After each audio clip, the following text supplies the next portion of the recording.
berlaku. Pada kesempatan kali ini, Ibu akan membahas tentang gerak benda. Gerak adalah perpindahan suatu benda dari satu posisi ke posisi lain. Karena definisi ini, gerak memiliki suatu titik acuan. Apa itu titik acuan? Titik acuan adalah titik awal benda. Contohnya, ada sebuah apel di atas pohon. Ini disebut dengan titik awal apel atau titik acuan apel. Lalu apel tersebut jatuh ke bawah. Nah, ini yang disebut dengan titik akhir. Contoh yang kedua adalah ada sebuah mobil di titik A. Nah, mobil ini berarti berada di titik awal atau titik acuan, lalu berpindah ke titik B. Nah, disebut dengan titik akhir.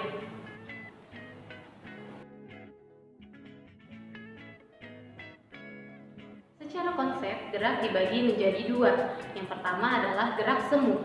Gerak semu adalah gerak benda yang sebenarnya diam namun seolah-olah bergerak. Contohnya, saat menaiki bis, pohon-pohon di tepi jalan seolah-olah berlari meninggalkan kita. Padahal sebenarnya yang bergerak adalah kita yang berada di dalam bis. Yang kedua adalah gerak relatif. Gerak relatif adalah gerak benda yang relatif terhadap titik acuannya. Contohnya, Ibu sedang mengendarai mobil.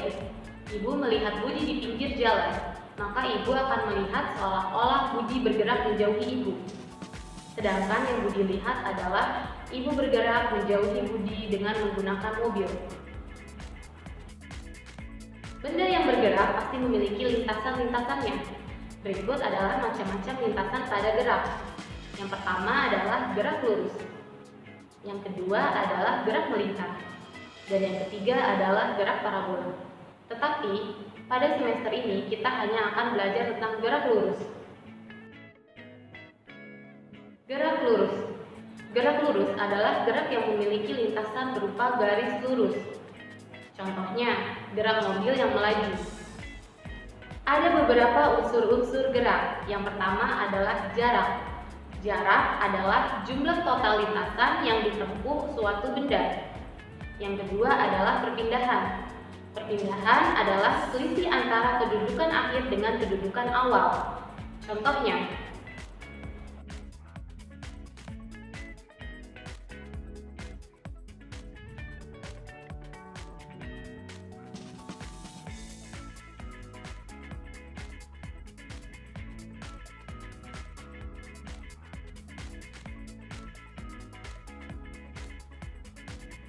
gerak lurus beraturan.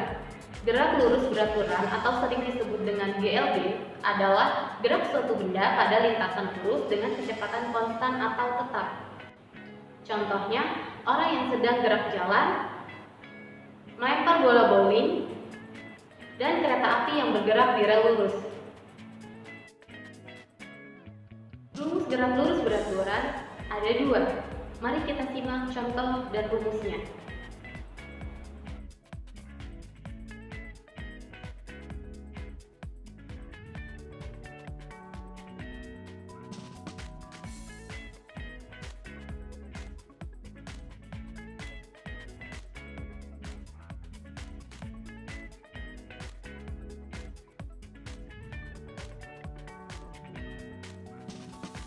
Di sini Ibu sudah mempunyai satu contoh soal. Sebuah mobil berjalan sejauh 120 meter selama 60 second. Maka berapakah kelajuan mobilnya? Ingat ya, kalau misalnya kita mengerjakan soal seperti ini, kita harus menulis apa yang kita ketahui, apa yang ditanya, baru jawabannya. Supaya apa? Supaya kalian tahu kalian itu harus menggunakan rumus yang mana. Contohnya, diketahui. Dari soal ini, apa yang kita ketahui? Berjalan sejauh 120 meter. Berarti itu apa? Jaraknya. Berarti jarak itu adalah S. S sebuah mobil adalah 120 meter. Apalagi yang kita ketahui dari soal ini?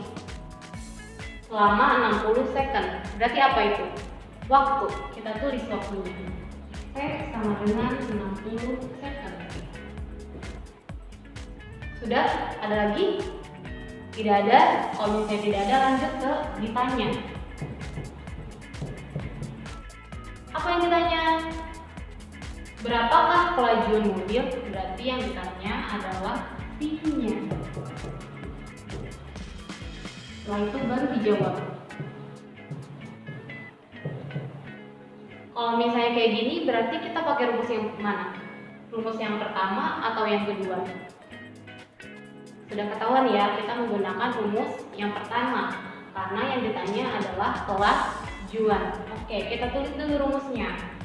S sama dengan V dikali T. Kita masukkan angkanya. S 120 sama dengan V-nya yang ditanya, kita tulis lagi, T-nya 60.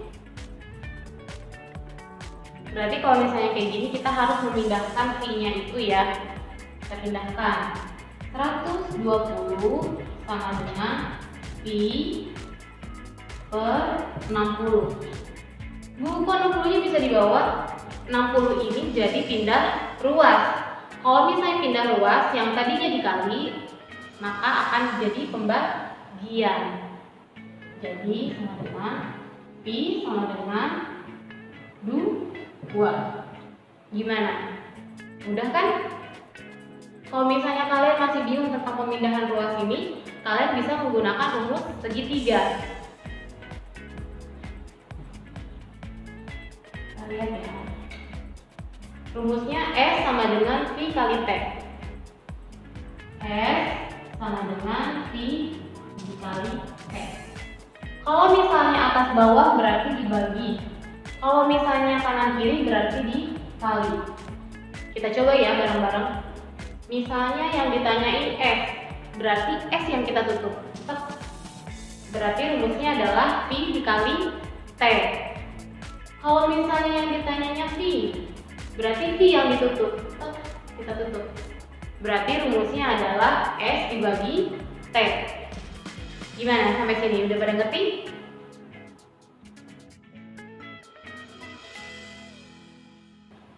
Gerak lurus berubah beraturan atau yang sering kita singkat dengan GLBB.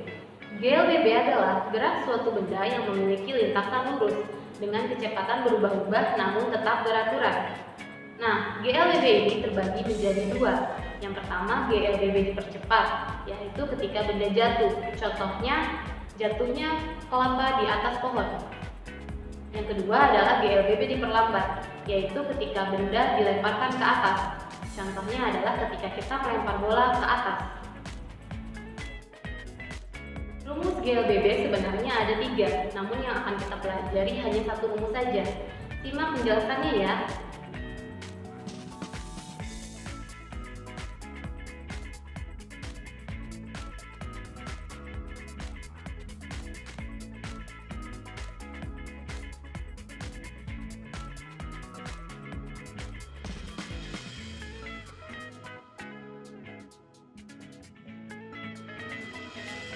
Ya, di sini Ibu sudah mempunyai contoh soal GLBB. Sebuah mobil melaju dengan kecepatan awal 10 meter per sekon selama 30 sekon dengan percepatan 10 meter per sekon kuadrat. Maka berapakah kecepatan akhirnya? Seperti biasa ya, sebelum kita mengerjakannya, kita tulis dulu apa yang kita ketahui. Yang pertama adalah dengan kecepatan awal 10 meter per sekon. Berarti itu adalah P0.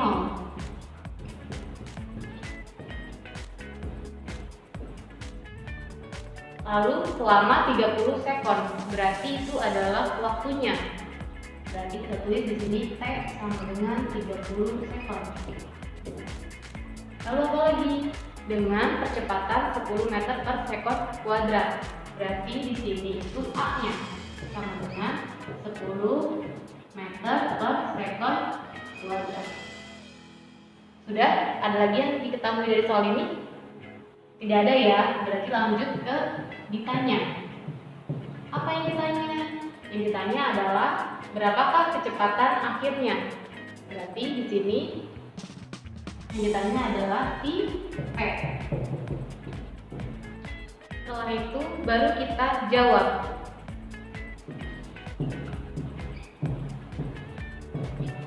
Seperti biasa, tulis dulu rumusnya. Pi T sama dengan Pi 0 ditambah A dikali T. Tulis lagi Pi T-nya sama dengan, kita masukin angka-angkanya. Pi 0-nya 10 ditambah A-nya 10 dikali T-nya 30.